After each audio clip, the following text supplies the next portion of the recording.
So with Imu's new form, we seen him marked with a covenant sign, which is kind of mysterious since we only see holy knights or people that make covenants with Imu acquire these covenants, such as Shanks, Figarland, Harold, Gunkelrain, etc. So with that being said, this pact basically means you're selling your soul to Imu, right?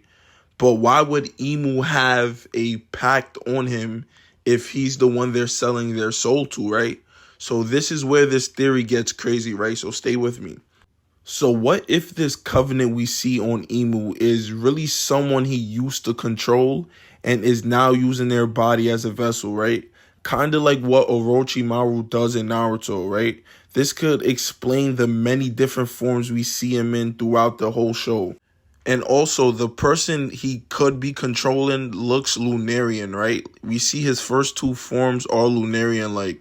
So what if Emu originally killed all of the Lunarians on the Grand Line and possessed their bodies or made covenants with them and used their bodies kind of like Edo Tensei's when he's ready to go to war or something, right? Or the second theory is that Emu has a covenant of his own and is also a vessel for the entity he calls Mu, right? Because we always see Emu refer to himself as Mu or as if they're multiple people, kind of like Ermac from Mortal Kombat, right?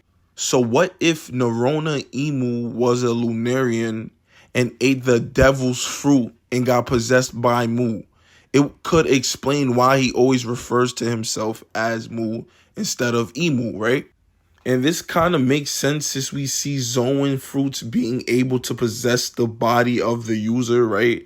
Kind of like what we see with Luffy and Nika, or you can even say the beast that impaled down in Tony Chopper, right? So we see that the wills of the fruit are able to influence the user's personality. And if this is true and Emu is actually being possessed by his fruit, which is Mu, and Joy Boy and Luffy are being kind of possessed or influenced by Nika, this would kind of be a similar story to Indra and Ashura, right?